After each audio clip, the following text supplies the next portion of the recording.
Check out our sponsor, JM Bullion, right now, the most trusted dealer in precious metals, offering a wide selection of products, including silver and gold coins from all of the government mints. Free shipping for AMTV subscribers. Hey everybody, I'm Christopher Green. You're tuning into AMTV Alternative Media Television. The late, great comedian, one of my favorites, George Carlin, once said that you don't have freedom in America. There is no freedom. There's only temporary privileges. Yeah, that's right, temporary privileges. And you only have to ask Japanese Americans who were sent to concentration camps with an executive order by Franklin Delano Roosevelt to prove that point. Yeah, the Japanese at that time weren't that free just because of the color of their skin or the linkage back to Japan during World War II. And Franklin Delano Roosevelt, Mr. D. Roosevelt, often compared to the president, Barack Hussein Obama, often compared to Franklin Delano Roosevelt. Both of them very much socialist, and both of them must really hate freedom, as the president really is no different from Franklin D. Roosevelt, who's about to send more Americans into internment camps, perhaps during the next World War caused by him and his administration. You know, people will say that there's no fundamental difference between George W. Bush and Barack Obama in Iraq. But aha, there is. There actually is a fundamental difference. You know, in 2002, post the September 11, 2001 terror attacks, it was blamed on Durka terrorists, but many people now know was actually perpetrated by our own federal government here in the United States as a reason to go to war. At the time, President George W. Bush went to Congress before he invaded Iraq, before he attacked Iraq. He actually went to Congress and they had to look at a piece of paper and go, oh yeah, okay, you want to invade and attack and start bombing Iraq? Okay, we approve of this. And then they signed it. Your elected representatives here in the United States of America pushed that forward. And although I totally disagreed with that action at the time, because again, Iraq had nothing to do with September 11th, it was just basically a smokescreen to go to war to destabilize that part of the world, much like it is today. At least George W. Bush, who Democrats and the left in the leftist media like to criticize again and again, at least he went to Congress before attacking.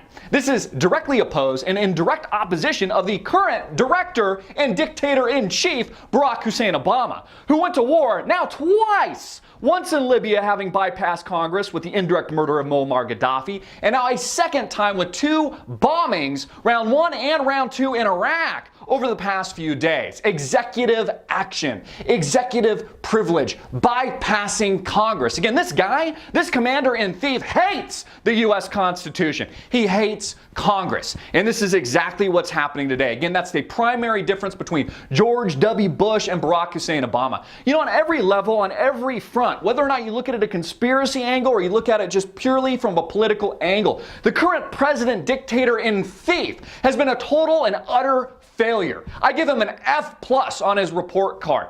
You know, I personally believe it is all been intended. It's been the agenda, of course, of the leadership from the get-go. But when you look at Iraq specifically, even the leftist media and all the voters and people that put him into power, you have to rate the president an F. Even if you support the current president, Barack insane in the membrane Obama. Because everything he's done has been, and everything he said was and has been the exact opposite of his campaign. Remember, the president of the United States ran an anti-war campaign, folks. He ran on an anti-Iraq campaign, more specifically an anti-Bush campaign. Not only did he withdraw troops just 2 years ago before re-attacking Iraq, he's engaged Iraq again with 2 airstrikes over the weekend, anti-constitutionally, having bypassed Congress, not just in Libya, but also in Iraq. You see how and where the cards of the presidents really are. Again, all of this just politics, all that hope and change, just bullshit, a con job to sell you into the idea of electing a president based on the color of his skin.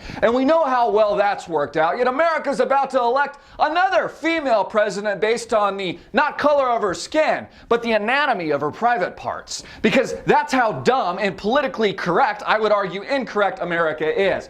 You know, I want to know where all the supporters are. I want to know where Bill Maher, a big Obama freak, a big Obamanoid is. I want to see him defend himself now with this red happy trigger finger that makes up the Obama administration right now, Obama in Iraq. Where are these people? Where are the rock bands, the punk rock bands like NoFX that came out with blockbuster albums beating up George W. Bush? How come they're not beating up the president now, Barack Obama? Where are all these people? Where's the liberal left? How come all I hear is freaking crickets right now? When you have a president making anti-constitutional judgments on behalf of the American people. This is criminal, folks. This is treason. You know, people often ask me, they say, Christopher, how do we change things? I feel like we can't do anything.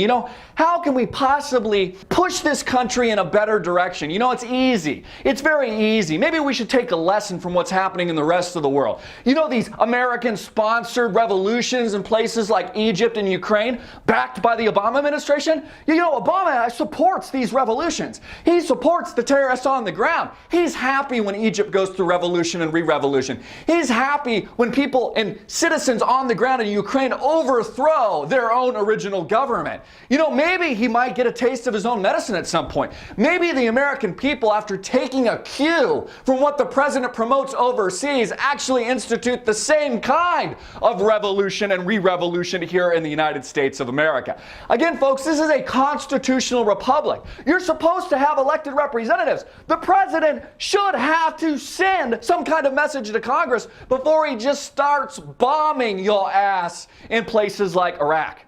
You'll get the con job again. You'll be sold by the mainstream media. This is a humanitarian effort, that it's limited strikes. Yeah, the Democrats actually believe their own bullshit, folks. They actually believe their own message. Yeah, it's limited humanitarian effort. It's targeted strikes. It's a limited attack. Yeah, it's just partial murder. Yeah, that's the shit that they feed themselves. That's what the mainstream media feeds themselves. It's a total and utter lie. This president is a liar. He's done exactly the opposite of what he promised you. Many of you that voted for him. He's now bombed Iraq twice. He's bypassed Congress twice in Libya and Iraq. This is the most anti-constitutional president in the history of the world. And you'll see how free you are, just like the Japanese Americans during World War II saw how free they were, under the rule and leadership of Franklin D. Roosevelt, Delano Roosevelt. And Obama, who's likely and many times been compared to him, ain't too much different. I would argue worse.